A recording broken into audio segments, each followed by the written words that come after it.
সুপ্রিয়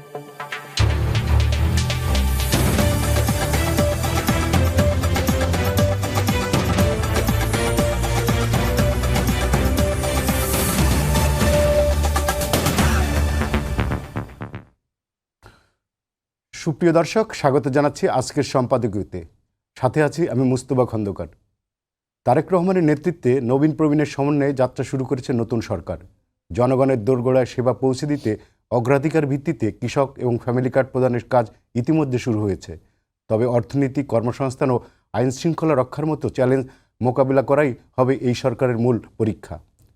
জনগণের প্রত্যাশা কেবল কথা নয়, কাজের মাধ্যমে যথাযথ দায়িত্ব পালন করবেন সংশ্লিষ্টরা। প্রাসঙ্গিক এসব বিষয় নিয়ে আজকের সম্পাদকীয়ের মূল শিরোনাম নতুন সরকার, নতুন চ্যালেঞ্জ। আর এ বিষয়ে কথা বলতে স্টুডিওতে উপস্থিত আছেন শেখ রবিউল আলম রবি, মন্ত্রী, সড়ক পরিবহন ও সেতুমাল, রেলপথ এবং নৌ পরিবহন মন্ত্রণালয়। রবি, আপনাকে স্বাগত আমাদের আজকের আলোচনায়। ধন্যবাদ। দর্শক, আপনারাও এই আলোচনায় অংশ নিতে পারেন। এজন্য আপনাদের ফোন করতে হবে টেলিভিশনে দেখানো নম্বরে। এছাড়া ফেসবুকের মাধ্যমে আপনাদের মন্তব্য পাঠাতে পারেন। আলোচনা শুরুর আগে জানিয়ে দেব আজকের শিরোনাম। ফসল উৎপাদনের উপকরণ এবং ন্যায্য মূল্যের নিশ্চিত স্বীকৃতি দেওয়া হবে কৃষক কার্ড, নির্দেশনা প্রধানমন্ত্রীর। তারেক রহমানকে চীন সফরের আমন্ত্রণ শি জিনপিংয়ের। পররাষ্ট্রমন্ত্রীর সঙ্গে মার্কিন ইউ রাষ্ট্রদূতের সাক্ষাৎ, সম্পর্ক আরও জোরদারের আশা। সরকারের আস্থা জানিয়ে ঘনিষ্ঠভাবে কাজ করতে আগ্রহী বিভিন্ন দেশ।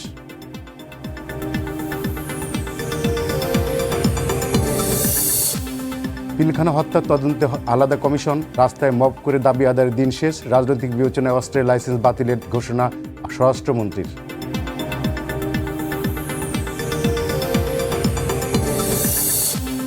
6 সিটি কর্পোরেশনের নতুন প্রশাসক নিয়োগ। ঢাকা দক্ষিণে আব্দুল সালাম, উত্তরে শফিকুল মিল্টন। স্থানীয় নির্বাচনকে প্রাধান্য দেওয়ার কথা জানালেন মন্ত্রী।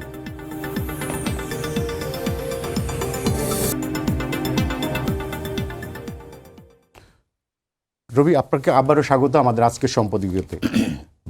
আপনাকে প্রথমে শুভেচ্ছা, অভিনন্দন। আপনি মন্ত্রী হয়েছেন এবং 3টা গুরুত্বপূর্ণ মন্ত্রণালয়ের দায়িত্ব আপনার কাঁধে।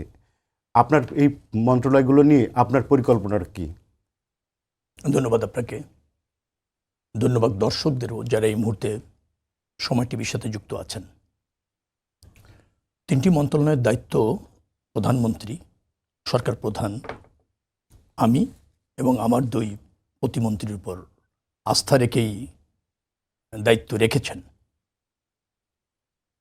যার ফলে জনগণ বিএনপির উপর আস্থা রেখেছে জাতীয় নির্বাচনে, যার ফলে একটা জনবান্ধব, জনগণ কর্তৃক নির্বাচিত সরকার প্রতিষ্ঠিত হয়েছে। মানুষের প্রত্যাশা রয়েছে, মানুষ রাজনীতির গুণগত পরিবর্তন চায়, রাষ্ট্র ব্যবস্থাপনায় জনবান্ধবতা প্রতিষ্ঠিত করতে চায়। এটা তো আকাঙ্ক্ষা। সেই আকাঙ্ক্ষা বাস্তবায়ন করবার জন্য সরকার প্রধান আমাদের উপর আস্থা রেখেছেন। 3টি গুরুত্বপূর্ণ মন্ত্রণালয় ইতিমধ্যে আমরা কাজ শুরু করেছি। বেশ কিছু অব্যবস্থাপনা আছে, অরাজকতা আছে, অর্থের লুটপাট হয়েছে, অপব্যবহার হয়েছে, অপচয় হয়েছে। আবার কাঠামোগতভাবে বেশ কিছু জরাজীর্ণতা আছে। সেইগুলি আমরা পুনর্বিন্যাস করে কার্যকরভাবে মন্ত্রণালয়গুলিকে ফাংশন করানো যায়, সে জায়গায় মনোনিবেশ প্রথম করেছি। বেশ কিছু প্রকল্প চলমান আছে, কিছু প্রকল্প আছে স্থবির, কিছু প্রকল্প আছে একেবারেই প্রয়োজন ছিল না, ব্যক্তি, গোষ্ঠী অথবা কোনো বিশেষ রাষ্ট্রের স্বার্থে নেওয়া হয়েছে, সেখান থেকে জনগণ সুফল পাওয়ার সম্ভাবনা একেবারে কম, সেগুলো আমরা চিহ্নিত করেছি। তো এভাবে দ্রুততম সময়ের মধ্যে আমাদের যে ইশতেহার আছে এবং সেগুলি কিভাবে বাস্তবায়ন করা যায়, এই মন্ত্রণালয়ে যে কাজগুলি আমরা অঙ্গীকার করেছি জনগণের কাছে, সেই কাজগুলি দ্রুততম সময়ের মধ্যে করবার জন্য যারা দায়িত্বপ্রাপ্ত আছেন তারা এবং প্রধানমন্ত্রীর সাথে সমন্বয় করে আমরা যারা এই মন্ত্রণালয়গুলি ব্যবস্থাপনার সরকার কর্তৃক দায়িত্ব পেয়েছি, তারা কর্মপরিকল্পনা নির্ধারণ করছে। 4 দিন অফিস করার সুযোগ হয়েছে, সেগুলি চূড়ান্ত করতে সক্ষম হয়েছি। আবার ধরুন কিছু প্রকল্প আছে সিদ্ধান্তহীনতার অভাবে শুরু করা যায়নি, সেগুলি দ্রুততম সময়ে কীভাবে সিদ্ধান্ত দেওয়া যায়, জনগণ এই প্রকল্পগুলির সুফল কীভাবে নিশ্চিতভাবে পায়, সাশ্রয়ীভাবে কিভাবে করা যায়, অর্থের অপচয় যেখানে হয়েছে, অপব্যবহার যেখানে হওয়ার সম্ভাবনা আছে, সেখানে কিভাবে পুনর্মূল্যায়ন করা যায়, এই কাজগুলি ইতিমধ্যে আমরা করে চলেছি। সম্পূর্ণ হয়েছে আমি তা বলছি না। আবার 180 দিনের একটা পরিকল্পনা আমাদের আছে সরকারের, যে প্রথম 6 মাসে আমরা একটা দৃশ্যমান অগ্রগতি মানুষের কাছে উপস্থাপন করতে চাই এবং মানুষের দৃষ্টিতে আনতে চাই। সেগুলি অগ্রাধিকার ভিত্তিতে ইতিমধ্যে চিহ্নিত হয়েছে।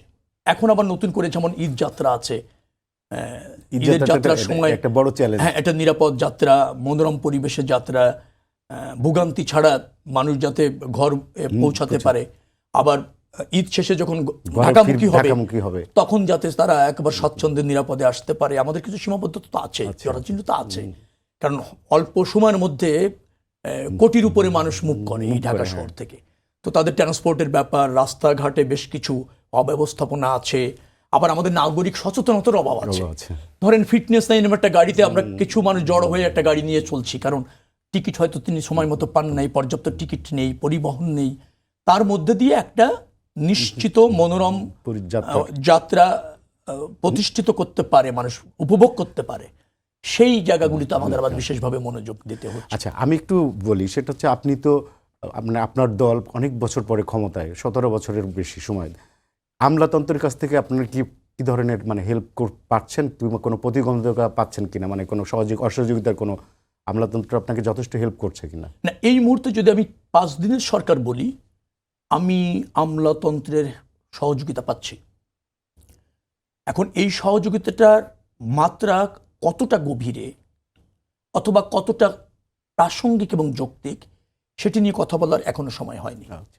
ইতিমধ্যে যে সহযোগিতা আমি পেয়েছি, বিশেষ করে আমার মন্ত্রণালয়গুলিতে, তারা বেশ আন্তরিক। তারা অন্তত সরকারের একটা ল্যাঙ্গুয়েজ বুঝতে পেরেছে, যেটা জনগণের সরকার, জনগণের প্রতি সরকারের দায়বদ্ধতা আছে, রাষ্ট্রটাকে ধারণ করে রাষ্ট্র ব্যবস্থাপনা করতে হবে। এই মেসেজ আমার সরকার তাদেরকে দিতে পেরেছে, আমিও তাদেরকে দিতে পেরেছি। যার ফলে এখনো পর্যন্ত আমার কাছে মনে হচ্ছে যে তারা প্রস্তুত এবং তারা সর্বাত্মক সহযোগিতা রাষ্ট্রের হয়ে করবে, কারণ রাষ্ট্রে তারা কর্মকর্তা কর্মচারী। অতএব এই রাষ্ট্র তাদেরকে ধারণ করেছে এবং তাদেরকে আমলাতই বানিয়েছে, শুধু ব্যক্তি স্বার্থে না, রাষ্ট্রের বৃহত্তর স্বার্থে। সেই মেসেজ আমি দিতে তাদের সক্ষম হয়েছে, আমি তাদের পর্যাপ্ত সহযোগিতা পাচ্ছি এখনো পর্যন্ত। আচ্ছা, বিগত সরকারের সময় আমরা অনেক দেখেছি, অনেক প্রকল্পে, মানে আপনি নিজেও বলেছেন যে অবিবেচকের মতো পরিকল্পনা গ্রহণ করা আছে। এইসব বিষয় নিয়ে কি কোনো শ্বেতপত্র প্রকাশের কোনো উদ্যোগ আপনাদের সরকার নেবে কিনা? অবশ্যই নিতে হবে। মানুষকে জানতে হবে যে বিগত 17 বছর তাদের অর্থে কি অপচয় হয়েছে, কি অপব্যবহার হয়েছে, কিভাবে একটি দল এবং ব্যক্তির সাথে ব্যবহার হয়েছে, এটা জানার অধিকার জনগণের আছে। আমরা অবশ্যই সেখানে যাব এবং সেগুলি প্রকাশ করতে চাইব। তবে এগুলি প্রকাশ কোন প্রক্রিয়ায় হবে, কিভাবে হবে, সেটা হয়তো প্রধানমন্ত্রীর কার্যালয়ের একটা পলিসি থাকতে হবে সরকার। সেই পলিসি অনুসরণ করে যাব, যত্র তত্র বিচ্ছিন্নভাবে না। মানে আমি বুঝাতে চেয়েছি যে এই যে অব্যবস্থাপনা গত 17 বছরে যে দুর্নীতি ছিল, যে ধরেন অর্থের লুটপাট ছিল, স্বেচ্ছাচারিতা ছিল, একটা দায়িত্বশীল মন্ত্রণালয় এবং একটা সরকার তা কখনোই করতে পারে না যার বিবেক আছে, এরকম কিছু চিহ্নিত হয়েছে। তো সেগুলি কোন প্রক্রিয়ায় প্রচার অবশ্যই করতে হবে, জনগণকে জানাতে হবে। কি প্রক্রিয়ায় জানাতে হবে সেটা নিয়ে হয়তো আরও বেশি চিন্তা করার প্রয়োজন আছে। আচ্ছা, এই যে আপনার অধীনে 4টা মন্ত্রণালয়, এই 4টা মন্ত্রণালয়ের আপনি কি কোনো কর্মকর্তা, কোনো কর্মচারী যারা বিগত সরকারের সময় ছিল, যাদের বিরুদ্ধে অভিযোগ আছে বিভিন্ন ফ্যাসিস্টের দোষর হিসেবে, এরকম কি কিছু চিহ্নিত করতে পেরেছেন? না, চিহ্নিত কি, আমি এরকম অভিযোগ পাচ্ছি। আচ্ছা, এখন অভিযোগ মানেই কিন্তু দায়িত্বশীল জায়গায় থেকে অভিযোগ মানেই আপনি আমলে নিতে পারেন না, কারণ আমাদের তো সব জায়গায় কিন্তু ধরেন প্রতিযোগিতা আছে এবং প্রতিযোগীকে বিতর্কিত করার মানসিকতা আমাদের জাতি হিসেবে আছে, যাই বলেন না কেন, সেটা সব জায়গায় আছে, আমলাতন্ত্রের মধ্যে আছে, রাজনীতিতে আছে এবং সব শ্রেণী পেশার মধ্যেই আছে। যার ফলে অভিযোগ এরকম পাচ্ছি, অভিযোগগুলি আমরা আমলে নিচ্ছি, নিয়ে আমরা দেখছি তার গ্রহণযোগ্যতা কতটুকু। যদি এরকম গ্রহণযোগ্যতা হয়, আমি সব কিছু রাজনৈতিক বিবেচনায় দেখতে চাই না। আমাকে যদি আপনি বলেন যে একজন কর্মকর্তা তিনি রাষ্ট্রকে ধারণ করে কতটুকু ফাংশন করছেন, কতটুকু জবাবদিহি থাকতে জানেন, কতটুকু সৎ এবং স্বচ্ছতার সাথে কাজ করতে পারেন, সেটা আমি একটু বিবেচনা রাখতে চাই। আর শুধুমাত্র রাজনৈতিক বিবেচনায় নিয়েই সব কিছুকে নিজের মতো করে আবার আরেকটা রাজনৈতিক প্রতিহিংসা, অথবা ধরেন একজন দক্ষ যোগ্য কর্মকর্তা তিনি এরকম একটা অভিযোগের পরিপ্রেক্ষিতেই রাষ্ট্র ব্যবস্থাপনায় তার মেধাযোগ্যতার স্বাক্ষর রাখতে পারবেন না, এভাবে আমি একটু দেখতে কম চাচ্ছি। আচ্ছা আচ্ছা, আমি একটু অপ্রিয় প্রসঙ্গে আসি। সেটা হলো গত 19 ফেব্রুয়ারি আপনার একটা বক্তব্যের ভুল ব্যাখ্যা আসছে, মানুষ কনফিউজিং হয়েছে। আসলে আপনি কি বলতে চেয়েছিলেন? না, আমি যা বলতে চেয়েছিলাম, আমার 25 মিনিটের বক্তব্যটা যদি আপনি শুনে থাকেন সেখানে স্পষ্ট। আমি বলতে চেয়েছি চাঁদা এবং চাঁদাবাজি এই দুটি জিনিস ভিন্ন। চাঁদাটা অনেক সময় মালিক সমিতি অথবা শ্রমিক কল্যাণ সমিতির নামে অনেক সমিতি আছে, তারা সমঝোতার ভিত্তিতে অথবা নির্দিষ্ট বা একমত হয়ে নির্ধারণ করে কালেকশন করে তাদের কল্যাণে তারা ব্যয় করে তাদের বিধি অনুসারে। বিধি মানে তারা যে কাজের জন্য নিবন্ধিত হয়েছে সেটা তারা সম্মতিতে অনেক সময় করে। কারণ হচ্ছে কয় টাকা চাঁদা নির্ধারণ হবে, কালেক্ট কিভাবে হবে, সেই টাকা কিভাবে ব্যয় হবে, সেজন্য নির্দিষ্টভাবে তারা কিন্তু অঙ্গীকারাবদ্ধ বাণিজ্য মন্ত্রণালয়ের অধীনে নিবন্ধন করে। সেটাকে আমি চাঁদা বলি, সেটা চাঁদাবাজি আমি বলতে চাইনি। আমি বলতে চেয়েছি চাঁদা সমস্ত সেক্টরে প্রতিষ্ঠিত একটা প্রক্রিয়া, শিক্ষিত একটা প্রক্রিয়া। আমরা রাজনীতি করি, আমরাও কিন্তু জাতীয় নির্বাহী কমিটির মেম্বার হিসেবে আমাদেরকে বাৎসরিক একটা চাঁদা দিতে হয়। মসজিদ কমিটিতে যেমন একটা চাঁদা দিতে হয়, যারা ড্যাব করেন তারাও কিন্তু দেখবেন যে ড্যাবের সদস্যরা একটা চাঁদা দেয়, না ক্লাব করলেই তো একটা ক্লাবে দেয়, সব জায়গায় আছে। সেটা হচ্ছে একটা স্বীকৃত একটা প্রক্রিয়া। হ্যাঁ, তার অবৈধ ব্যবহার হচ্ছে কিনা, অনৈতিক ব্যবহার হচ্ছে কিনা, সেটা আরেক ডিফারেন্ট ব্যাপার। চাঁদাবাজি যে প্রক্রিয়াটা বলা হয়, চাঁদাবাজিটা নাই আমি তা বলিনি, আছে আমি তাও বলিনি ওই বক্তৃতায়। আমি এও বলেছি যে আমার মন্ত্রণালয়ের অধীনে চাঁদাবাজি করার কোনো সুযোগ নেই এবং আগামীতে থাকবে না। আমি যে কোনো মূল্যে তা রোধ করব। চাঁদাবাজি আমি বলেছি সেটাকে যেটা মানুষ দিতে চায় না কিন্তু তাকে দিতে বাধ্য করা হয়, জোর করে, যেটা তার অনীহা আছে কিন্তু সে দিচ্ছে, তাকে চাপ প্রয়োগ করে অথবা দেখুন ভয় দেখিয়ে ভীতির মধ্যে অথবা তাকে তাড়িত করে নেওয়া হচ্ছে, বাধ্য করে নেওয়া হচ্ছে বল প্রয়োগে। আমি চাঁদাবাজি সেটা বলেছি। আমি চাঁদা আর চাঁদাবাজির মধ্যে যে একটু পার্থক্য আছে সেটা মিন করতে চেয়েছি এবং আমি এও অঙ্গীকার করেছি যে চাঁদাবাজির কোনো সুযোগ নেই। আমি আজকে, আপনি জানলে অবাক হবেন, আজকে আমি পরিবহন মালিক এবং পরিবহন শ্রমিকের যত কেন্দ্রীয় কমিটি আছে তাদের নিয়ে মন্ত্রণালয়ে বসেছি। আচ্ছা আচ্ছা, তাদের কাছে আমি এও জানতে চেয়েছি যে আপনাদের যে চাঁদা, সেই চাঁদাটা আপনারা কিসের ভিত্তিতে নিচ্ছেন, ন্যায্যভাবে নিচ্ছেন কিনা এবং ন্যায্যভাবে ব্যয় হচ্ছে কিনা, অথবা এই যে আপনারা মালিক, পরিবহন মালিক, আপনাদেরকে চাঁদা দিতে কেউ বাধ্য করছে কিনা, এরকমভাবে আমি জানার চেষ্টা করেছি। তারা বাধ্য করছে এরকম কোনো অভিযোগ আমার কাছে করেনি। আর তারা যে সমস্ত, এটাকে বলা হয় ট্রেড ইউনিয়নের অধীন এবং আন্তর্জাতিক শ্রম যে আইন আছে সেই আইন অনুসারে নিবন্ধিত এবং তাদের একটা নির্ধারিত চাঁদা যদি আপনি বলেন, সেই চাঁদাটা তারা নিয়ে তাদের কল্যাণে এবং বৃহত্তর কল্যাণে তারা ব্যয় করে, বৃহত্তর কল্যাণে, সেটা তারা বলেছে। তারা কোনো প্রতিবন্ধকতার সম্মুখীন হচ্ছে কিনা তাও তারা আমাকে বলেনি। আমি এও জানতে চেয়েছি যে আপনাদের মধ্যে এমন কোনো সংগঠন আছে কিনা যে সংগঠনগুলি তারা চাঁদা কালেকশন করছে চাঁদাবাজির আকারে। আপনি আমার কথা বুঝতে পেরেছেন? সে চাঁদা নিচ্ছে রসিদ দিয়ে, কিন্তু স্টাইলটা চাঁদাবাজির আকারে, তার কোনো বৈধতা নেই, তিনি ওই টাকা নিতে পারেন না, অথবা ধরেন ওই সংগঠনের কোনো প্রয়োজন নাই কিন্তু তারা সংগঠন করে তাদের স্বার্থে মালিকদের জিম্মি করে বা যাত্রীকে জিম্মি করে অথবা কোনো রুটকে জিম্মি করে চাঁদা নিচ্ছে কিনা সেটা আমি জানতে চেয়েছি। তারা সুনির্দিষ্টভাবে এরকম আমাকে বলতে পারেননি।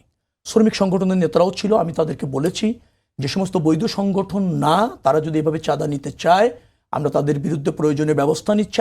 আপনাদের কোনো অভিযোগ বক্তব্য যদি থাকে আমার কাছে পেশ করুন, নতুবা আমরা এই ব্যাপারে বিশেষ করে রোড ব্যবস্থাপনা, যোগাযোগ ব্যবস্থাপনা শৃঙ্খলা এবং পরিবহন সেক্টরকে আমরা একটা মানে জনকল্যাণমূলক সেবা খাত হিসেবে প্রতিষ্ঠিত করতে চাই। এখানে মানুষ বিড়ম্বনার শিকার হবে না, মানুষ স্বেচ্ছাচারিতার শিকার হবে না, যেই ব্যবসা করতে চায় অবাধে করবে, যাত্রী পরিবহনে তার ধরেন একটা মনোরম পরিবেশে ভ্রমণ করবে, নির্দিষ্ট টাইমে সে উঠতে পারবে, ভাড়া যত্রতত্র বাড়ানো যাবে না, রাজপথে সে ভোগান্তির শিকার হবে না, এটা আমরা প্রতিষ্ঠিত করতে চাই। এবং প্রতিষ্ঠিত করতে যে ব্যত্যয় কোথায় কোথায় আছে তারা আমাকে জানাবে, আমি এটা বলেছি। এবং আমার একার বিষয় না, এখানে স্বরাষ্ট্র মন্ত্রণালয়কে যুক্ত করতে হবে, বাণিজ্য মন্ত্রণালয়কে যুক্ত করতে হবে। কারণ চাঁদাবাজি যেখানে আছে সেটা একটা ফৌজদারি অপরাধ, আপনি জানেন। তো ফৌজদারি অপরাধ যোগাযোগ মন্ত্রণালয় থেকে আপনি আইনের আশ্রয় তো নিতে হবে, স্বরাষ্ট্র মন্ত্রণালয়ের সহযোগিতা লাগবে, আইন শৃঙ্খলা রক্ষাকারী বাহিনীর সহযোগিতা লাগবে, কেউ ব্যবসায় ঘটালে তাকে বিচারের মুখোমুখি করতে হবে। আবার ধরেন আপনি সমিতির নামে নিচ্ছেন, এখন সমিতি যে শর্তে আপনি নিবন্ধন পেয়েছেন সেই শর্ত ভঙ্গ করছেন কিনা বাণিজ্য মন্ত্রণালয় সেটা দেখতে পারে, কারণ তারা নিবন্ধনটা দিয়েছে।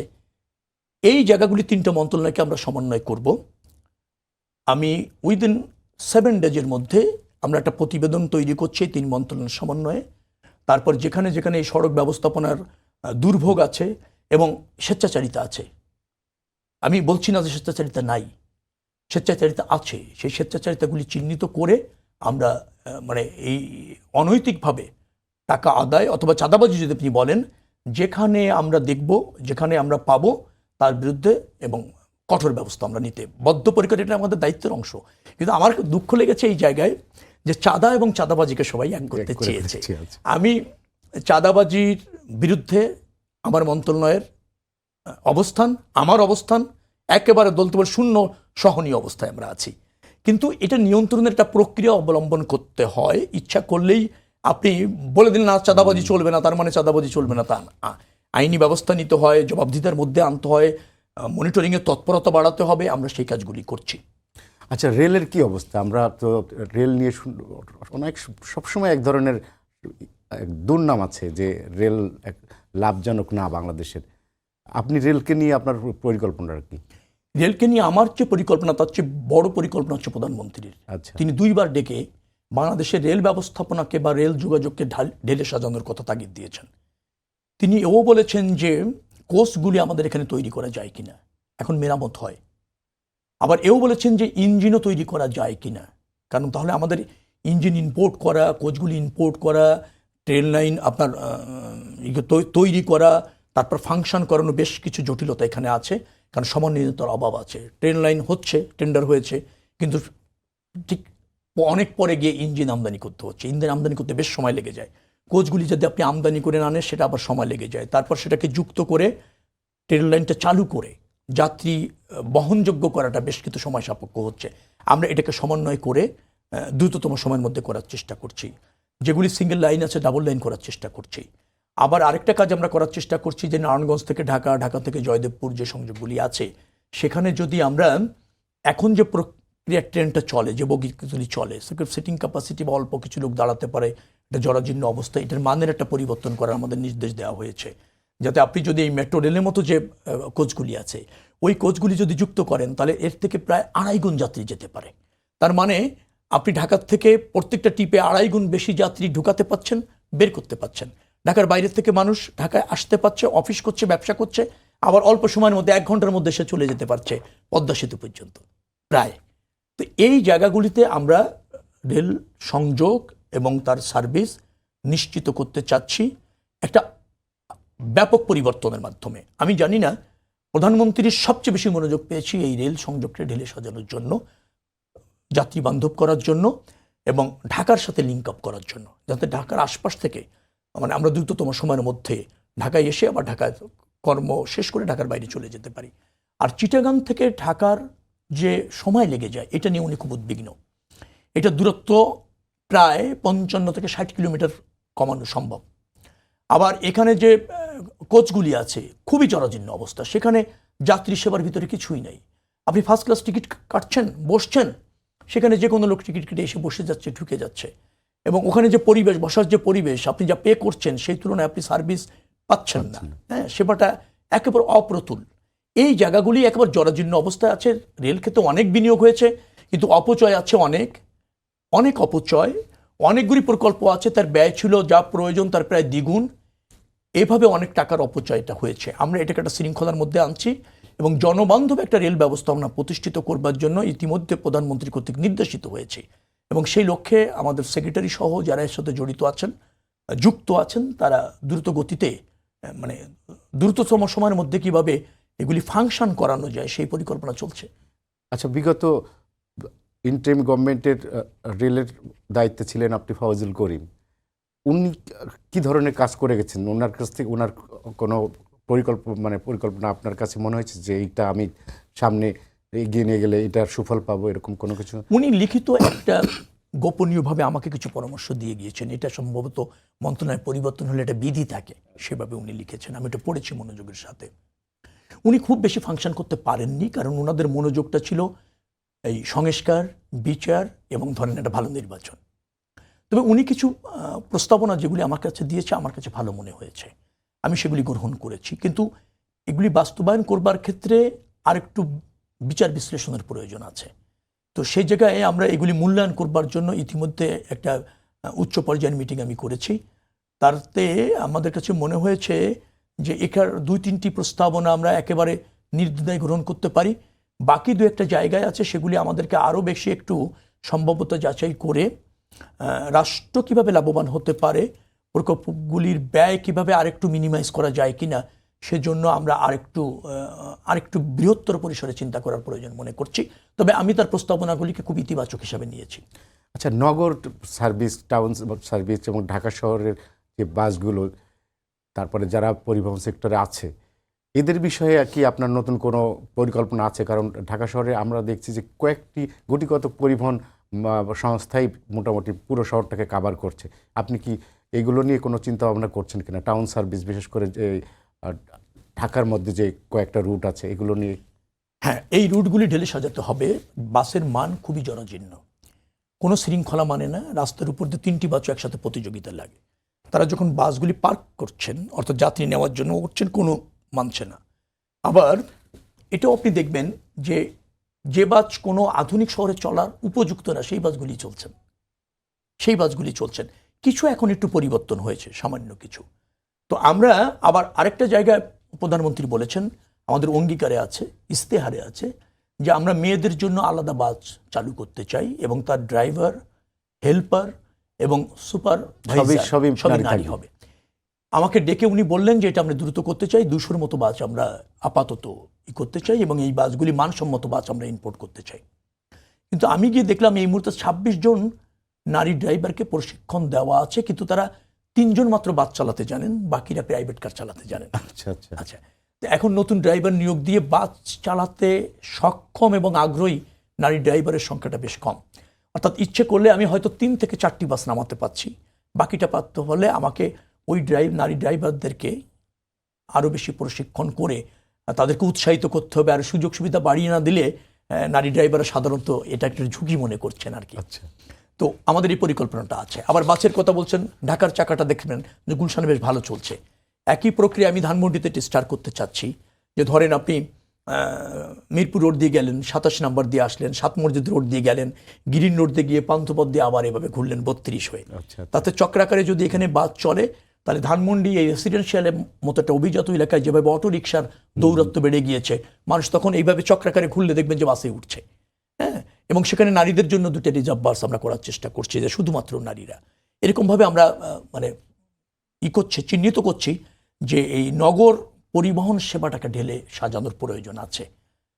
আমরা যদি এটা করতে পারি, দেখবেন যে প্রাইভেট কার, অটোরিকশা সহ এই যে যত্রতত্র যানজট, যানবাহনে কোনো শৃঙ্খলা নাই, এটা থেকে পরিত্রাণ পাবে নাগরিকরা। আচ্ছা, অটো রিক্সার ব্যাপারে আপনাদের সিদ্ধান্ত কি? এটা কি আপনারা রেখে দেবেন নাকি এটা আপনার দেখার কোনো সুযোগ আছে বলে আমার কাছে মনে হয় না।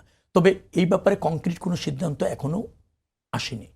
আমরা এটা প্রথমত আমি মনে করছি অবশ্যই নিয়ন্ত্রণ করতে হবে, এটাকে একটা প্রক্রিয়ার মধ্যে আনতে হবে।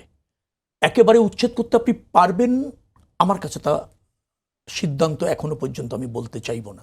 কিন্তু এটা তো ঝুঁকিপূর্ণ একটা কিন্তু এটা আমি বলছি, নিয়ন্ত্রণ শৃঙ্খলা আনতেই হবে। বিশেষ করে প্রধান সড়কগুলি, অভিজাত এলাকাগুলি, ঢাকা শহরের একেবারে মিডিল পরিসরে যে থানাগুলিতে আছে, সেখানে আপনি যদি হিসাব করে যান, তাহলে এরকম হবে অন্তত 12 থেকে 14টা থানা এরকম হবে যে সেখানে অটোরিকশা চলার কোনো সুযোগ থাকতে পারে না, কোনো সুযোগ, সেখানে আসতেই তারা পারবে না। এরকম একটু যদি পাশে এলাকায় যান, ধরেন হাজারীবাগের একটা অংশ হতে পারে, অথবা ধরেন আপনার আপনি যদি সূত্রাপুরের একটা অংশ হতে পারে, যেখানে মেইন রাস্তা, বড় বড় প্রসারিত রাস্তা নেই, মানুষ একটু অলিতে গলিতে চলছে, আগেও রিক্সাটা ছিল, প্যাডেল রিক্সাটা ছিল, সেই পরিসরেও যদি আপাতত রাখা যায়, তাহলেও আমার মনে হয় যে একটা শৃঙ্খলা প্রতিষ্ঠিত করা সম্ভব। কিন্তু গুলশান, ধানমন্ডি, তেজগাঁও, আপনার রমনা, শাহবাগ, এরকমই যে সমস্ত থানাগুলিতে আছে, সেখানে যখন ইচ্ছা যেভাবে ইচ্ছা একটা অটোরিকশা নিয়ে একজন মানুষ নেমে যাবে, হ্যাঁ, সে কোনো শৃঙ্খলা মানবে না, সিগন্যাল মানবে না, তার চলার ক্ষেত্রে কোনো বাধ্যবাধকতা থাকবে না, তারপর সে হয়তো প্রশিক্ষণ প্রাপ্তও না, সিগন্যাল বললে কোনো শব্দ তার কাছে কাম্য না, যেখানে জায়গা পাবে সেখানে তার মতো করে সে চলে যাবে, যে কোনো স্পিডে, যে কোনো গতিতে। এটা আমরা হতে দিব না। আচ্ছা, আপনি তো নৌ পরিবহন মন্ত্রণালয়েরও দায়িত্ব, আমাদের বন্দরগুলোর কি অবস্থা? বন্দরগুলো তো একসময় আমাদের বহির্দেশ কয়েকটা দেশের আমাদের বন্দর ব্যবহার করতো, এটা কি এখনো আছে? এখনো আছে। এটার বিষয়ে আপনাদের সিদ্ধান্ত কি? না, আমরা চিটাগাং বন্দরের কিছু রিফর্ম দরকার, ব্যবস্থাপনাগত সক্ষমতা চিটাগাং বন্দরের ভালো, এবং এটা যদি আপনি বিবেচনা করেন আমরা বেশ ভালো করছি। আপনি যদি পৃথিবীতে 100টি বন্দর ধরেন, আমরা 67তম অবস্থানে হব। তো সেই জায়গা থেকে চিটাগাং বন্দরটা একটু ঢেলে, ব্যবস্থাপনাটাকে একটু ঢেলে যদি আমরা সাজাতে পারি, আর ওখানে যদি কিছু সুবিধা আমরা আরেকটু এনশিওর করতে পারি, তাহলে চিটাগাং বন্দরটাকে খুব ভালোভাবে ফাংশন করা সম্ভব, এবং করছেও ফাংশন।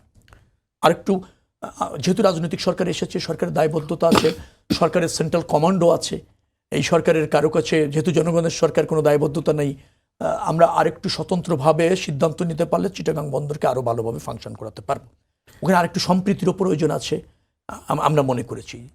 মোংলা বন্দর আমি ভিজিট করেছি, সেখানে গিয়েছি, অল্প কিছু ফ্যাসিলিটিস এনশিওর করলে এটাকেও একটা সক্ষম বন্দর, সফল বন্দর হিসেবে প্রতিষ্ঠিত করা যাবে, এবং চিটাগাং বন্দরের উপর চাপ কমবে।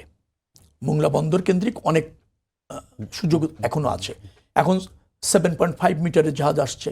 উনি আমাকে জানালেন, চেয়ারম্যান, যে অল্প কয়েকদিনের মধ্যে 8.5 মিটারও আমরা যেতে পারবো, এবং 9.5 মিটারের জাহাজও ওখানে লোড করা সম্ভব। হ্যাঁ, ওখানে একটা ড্রেজিং যদি বন্দরকে আমরা পারচেস করে দিতে পারি, তাহলে ওই ড্রেজিংয়ের জন্য অপেক্ষা করা লাগে না, কখন টেন্ডার হবে, নদী বন্দরের চ্যানেলগুলি থাকবে, উন্মুক্ত থাকবে, ফাংশন করবে। তো এইটার জন্য অনেক সময় আমাদের টেন্ডার করতে হয়, ড্রেজিংয়ের জন্য সময় অপেক্ষা করতে হয়, কিন্তু আমাদের নিজস্ব একটা ড্রেজিং থাকা দরকার। রেল সংযোগ ইতিমধ্যে হয়েছে। আমাদের যদি বলেন, আমাদের যেটাকে বলা হয় কন্টেনারগুলি যাওয়ার জন্য 1-2 মেশিন কিনলেই আমরা কিন্তু কন্টেনার সরাসরি রেলের মাধ্যমে ওখান থেকে বেনাপোল অথবা ধরেন খুলনা পর্যন্ত আমরা নিয়ে যেতে পারছি। ওই রাস্তাটা 2 লেনের আছে, ইতিমধ্যে 4 লেনের করার একটা প্রকল্প গ্রহণ করা হয়েছে। দ্রুততম সময়ের মধ্যে কাজ করতে পারলে এটা কিন্তু অনলি 210 কিলোমিটার মোংলা থেকে আপনার ঢাকার দূরত্ব, চিটাগাংয়ের দূরত্ব হচ্ছে 265 কিলোমিটার, আর অর্থাৎ প্রায় 55 কিলোমিটার রাস্তা বেঁচে যাচ্ছে। সেখানে মোংলা বন্দরের চেয়ারম্যান আমাকে বললেন, গাড়িগুলি যদি ওখানে আনা যায়, অথবা খুলনা বিভাগ এবং ফরিদপুর বিভাগের যদি যে সমস্ত ভোগ্যপণ্য, নিত্য প্রয়োজনীয় পণ্য ওইখান দিয়ে যদি এক্সপোর্ট ইম্পোর্ট হয়, তাহলে তাদেরও কিন্তু কনস্ট্রাকশন পরিবহন কষ্ট কমে যায়, দ্রুততম সময় মাল নিয়ে আসতে পারে, চিটাগাংয়ে একটু হ্রাস হয়ে যায়। হ্যাঁ, মোংলা তো দ্রুততম সময়ের মধ্যে মাল পোর্টেও খাস করতে পারছে, আবার দ্রুততম সময়ের মধ্যে মাল গন্তব্যে পৌঁছায় যাচ্ছে। এখন আমরা একটু উৎসাহিত করতে চাই যারা আমদানি রপ্তানির সাথে জড়িত, যে আপনারা চিটাগাং পোর্ট ব্যবহার না করে মোংলা পোর্টে আসেন, তাহলে একটা কর্মচাঞ্চল্যতা বাড়ছে। আবার এটা আপনি বললেই হবে না, মোংলা পোর্টের সেবার মানটা একটু বাড়াতে হবে, তখন আবার আমদানি রপ্তানিকারকরা উৎসাহিত হবে। আমরা দুটি কাজই করতে চাচ্ছি। আমি বন্দরে বলে এসেছি যে আমি প্রধানমন্ত্রীর সাথে কথা বলে বেশ কয়েকটা প্রকল্প ওখানে আছে, খুব বেশি ব্যয় না, শুধু সিদ্ধান্তের ব্যাপার আর অল্প কিছু ব্যয়, এটা আমরা বরাদ্দ করতে পারলে ওই বন্দরটাকেও আমরা জাতীয় অর্থনীতিতে কাজে লাগাতে পারি, আমদানি রপ্তানি ক্ষেত্রে একটা বড় ভূমিকা রাখতে পারে। ইতিমধ্যে কিন্তু এটা লাভজনক বন্দর, তারা যে রাজস্ব দিচ্ছে এবং তারা যা করছে সেটা কিন্তু লাভজনক, বেশ লাভজনক। ওর সক্ষমতা আছে।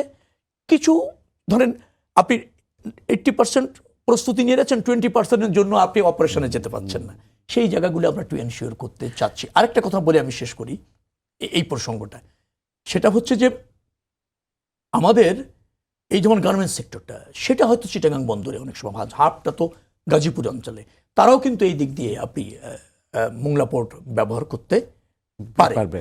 আবার আঞ্চলিকতার দিক দিয়ে যে ওইটা আপনাকে বলতে হয়, খুলনা বিভাগে প্রচুর ভোগ্যপণ্য আমদানি হচ্ছে, ওখানে হিমায়িত আপনার চিংড়ি মাছ ওটা তো দ্বিতীয় অবস্থানে আছে আমাদের বৈদেশিক মুদ্রা অর্জনের, সেখানে ওখান থেকে করা যায়। মোংলা পন্টের ব্যবহার করে তারা করতে পারে, কিন্তু ওখানে একটা দরকার হচ্ছে একটা কোল্ড স্টোরেজের দরকার হয়েছে। আচ্ছা, আচ্ছা। এটা কোল্ড স্টোরেজ যদি আমরা করতে পারি, খুব বেশি টাকা না, কিন্তু একটা cold storage, multi cold storage যদি করতে পারি, তারা আরও সুন্দরভাবে ওটা ফাংশন করবে। আমাদের হাতে প্রায় সময় শেষ।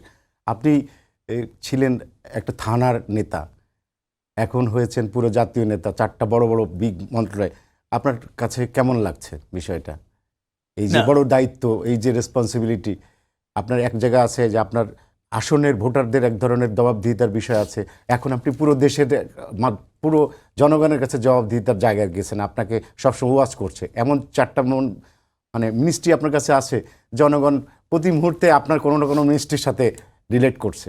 আপনার কাছে বিষয়টা কেমন লাগে? আপনি থানার নেতা বলছেন, তো আমি আরও নিচে যেতে চাই। আমি ওয়ার্ডের নেতা ছিলাম আচ্ছা আজ থেকে 33 বছর আগে। আচ্ছা আচ্ছা আমি ওয়ার্ড বিএনপির সেক্রেটারি ছিলাম, ওয়ার্ড বিএনপির প্রেসিডেন্ট ছিলাম, ধানমন্ডি থানা বিএনপির সিনিয়র জয়েন্ট সেক্রেটারি ছিলাম, ধানমন্ডি থানা বিএনপির জেনারেল সেক্রেটারি ছিলাম, ধানমন্ডি থানা বিএনপির প্রেসিডেন্ট ছিলাম, ঢাকা মহানগর বিএনপির আপনার জয়েন্ট সেক্রেটারি ছিলাম দক্ষিণের, জাতীয় নির্বাহী কমিটির সদস্য ছিলাম, এবং আমার চেয়ারপারসনের ফরেন অ্যাফেয়ার্স কমিটির যে অ্যাডভাইজারি কমিটি আছে তার বিশেষ সহকারী আমি।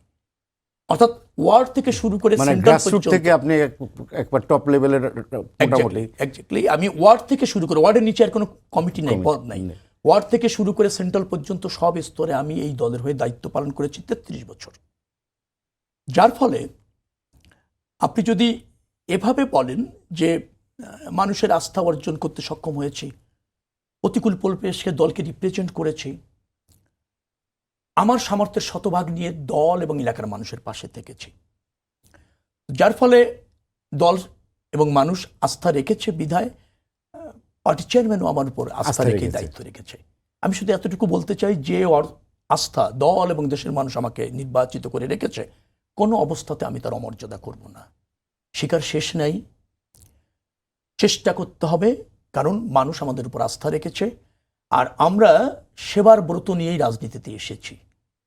বিতর্কের ঊর্ধ্বে থাকা কঠিন, আমরা জাতি হিসেবে বিতর্কটা করতে খুব পছন্দ করি। কাউকে অ্যাপ্রিসিয়েট করতে জানি আর না জানি, কাউকে কিভাবে মেলাইন করতে হয়, হ্যাঁ সেটা আমাদের আছে। আর রাজনীতিবিদদের এটা মানতে হয়, রাজনীতিবিদদের সহনীয় হতে হয়। আমি এটা জানি এবং বুঝি, আমি প্রশংসা চাচ্ছি না, তবে আমি যদি কাজ করতে পারি, এই সুযোগটা সাংবাদিক হোক, গণমাধ্যম হোক, জনগণ হোক, অথবা ধরেন যারা সরকারকে ওয়াচে রাখবে, তাদের প্রতি আমার আহ্বান হচ্ছে যে আমরা দায়িত্ব নিয়েছি, আমাদের উপর আস্থা রাখুন, কাজ করার সুযোগ দিন, ডেফিনেটলি সুফল পাবেন। আর আশা করছি যে আস্থা মানুষ অথবা আমার দল রেখেছে তার অমর্যাদা হবে না। দায়িত্ব পালনে স্বচ্ছতার সাথে, কর্মতৎপর থেকে, জবাবদিহি থেকে আপনার সফল হতে চাইব। আর সমালোচনা থাকবে, আমাকে সমালোচনা যত ইচ্ছা করুন, কিন্তু আপনার সমালোচনা শেষে ভালো পথটি শুধরে দিন। আপনাদের যে কোনো অ্যাডভাইস বা যে কোনো উপদেশ আমার কাছে শিরোধার্য। ওকে, রবিউল আলম রবি, আপনাকে অনেক ধন্যবাদ আমাদেরকে সময় দেওয়ার জন্য।